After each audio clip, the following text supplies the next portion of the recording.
Like, entertainment is a huge industry, and industry survives basically off of human ego.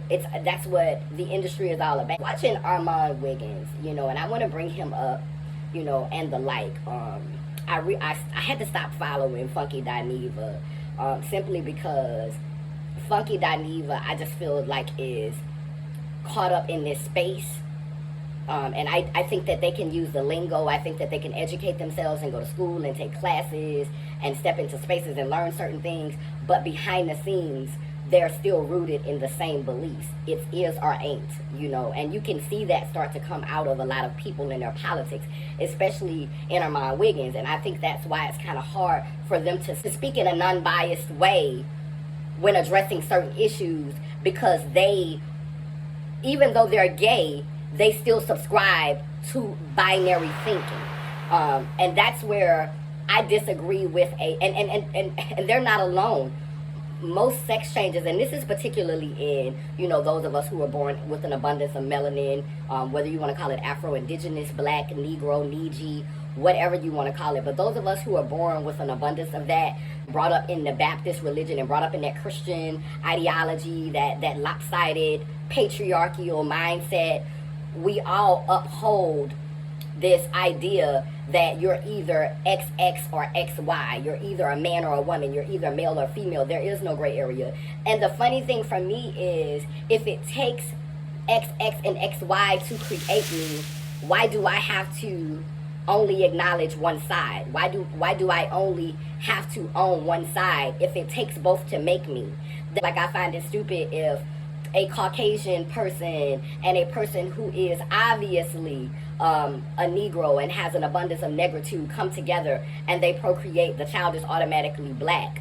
So it's crazy to me not to honor other things in you and to have to denounce other things simply because something appears dominant based on pigment or genitalia. So you're basing this dominance on pigment or genitalia. You're basing these things on outer when there's so much going on beneath the surface.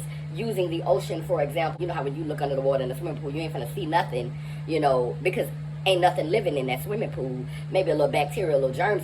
Child, I put on some goggles one day and put my head beneath the surface of the water, and when I tell you, it was so many little fish and minnows and tadpoles and all type of little things just moving around beneath the surface. And so if we were to judge what was going on in the ocean by just the surface value or just by the extremities, then child, we wouldn't know nothing. And we are just like that ocean because we are 3 parts water. So I find it hard to have real, meaningful, and profound conversations with most people in this dimension, because they're so busy trying to simplify their being or degrade their being or make entertainment of their being so that other people will sew into them, so that they can be marketable. Like that's the business. Like, demean yourself and just do it in a cute way. Trans women in particular talking about how cis women are copying off of them, or females, those who are born with XX and who identify with the construct of womanhood,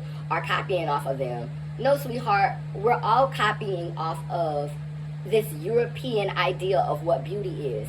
And of course, trans women would have gravitated to it first. Of course, black trans women would have gravitated to it at first, when really at one time, because of our genetics, which are sometimes viewed as superior genetics, there's more muscle tone, there's more definition, there's more things that you want to change in order to fit into this construct of what beauty is. And so if you're going to change yourself, why wouldn't you change yourself to be something that's celebrated by the dominant culture if you're going to make these changes anyway?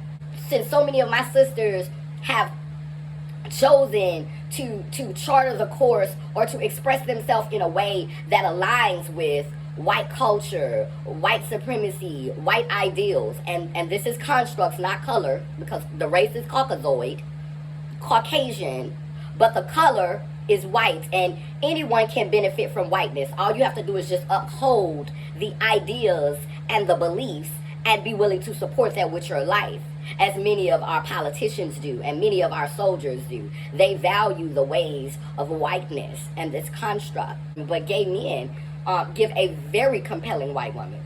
I mean, look at RuPaul. So gay black men have been able to give very compelling, alluring examples of white womanness dipped in chocolate. I don't think that it's about black women copying trans women. And I don't think that it's about trans women copying black women, because let's be clear, I'm just as much my mother as my father. People say, well, who taught you how to be a woman? Well, nobody taught me how to be a woman. I learned how to be human. I learned how to be a decent human being. From my grandmother. But the things that were in me, I didn't learn how to walk like a woman. I channeled that. I always had a switch in my hips. I didn't learn how to have the mannerisms and the behaviors. That was in me. That was innate. No one taught me that. I had men around me and women around me. It was just natural. They just flowed through me naturally, because I am a vessel for both energies. Now, for me, my mix is dominant feminine energy. For someone else who could be on the same path as me, it could be dominant masculine energy. But that's why I subscribe to Laylim Layler. I'm whole, and my wholeness may look different from your wholeness. But my first role model and my first example of what I wanted to gravitate towards, channel, mirror, and embody was my foremothers. And some of them wore wigs, some of them had wet and wavy hair, and some of them had afros, some of them had dreadlocks, some of them have braids. We come in all different sizes, shapes, and shades with all kinds of different hair textures. And all I want to say in closing before I end this is that gay men who love to blog on beings who are born with wombs and identify with the construct of womanhood, I have to be real clear, because you could be born with a womb. See, this will get me when y'all say real woman, because there are trans men who have vaginas. So what are they? Are they real women? Are they real women too? So having a vagina doesn't make you a real woman if we're respecting trans men. See how that works? Like y'all say trans women can't out themselves, can't call a man out, and then get mad at you for clocking their teeth. Well, we can't continue to use the term real woman and be basing it on the fact that they got a vagina if we trying to respect trans men. To me, it depends on how she calls him out. Doesn't mean that she sees herself as a man all the time, because some of them do see themselves as a man. But she could be calling him out for being ashamed about the kind of woman, the kind of femininity that he likes. But in closing, I want to say this to the gay brothers really, really fast, who love speaking on topics that have to do with women who look like this. Women who have all this going on, Amy. Women who have all this going on, who love to speak on the women. Where's y'all commentary and y'all blogging on these men? I think a lot of times y'all don't really blog on these men because y'all know these men will send something at y'all. These men will deal with y'all. But y'all want to sit up here and just constantly talk about these females because y'all sit up here and just, you got so much to say on black women. But when it's time to talk about all of the shady stuff that's been happening and that is at the fault of a patriarchal society, you're quiet.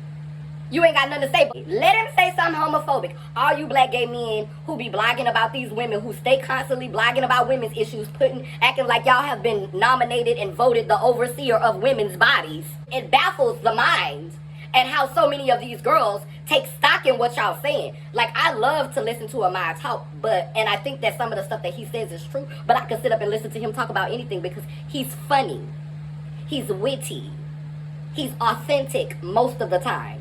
And he's intelligent. It's unfortunate that in order to listen to him, I have to listen to him many times berate and judge and condemn shoes of people that he's never walked in. Never even tried. Reading a girl in pumps that you can wear.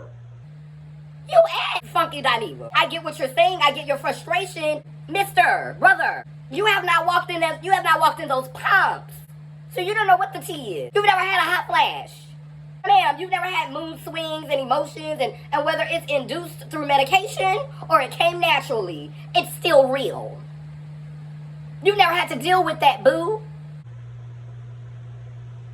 So, I just would like to see y'all have conversations that are more well-rounded, a little less biased.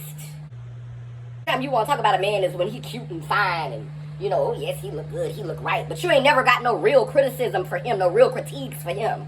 You can speak on Lil Nas because you're comfortable with that one. But you don't never really want to talk about these men until they say something about the gays. And that's that brotherhood stuff. That's y'all holding up the patriarch. No, if you're going to call the girls out, then call the boys out. Equal pay, equal hours, equality. Period. Whew. I think that's all I want to say in this video.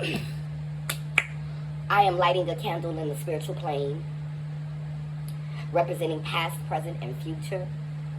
This candle is lit to guide home the ancestors who have come today, will come tomorrow, and have come already. A man, a woman. Lelem lele.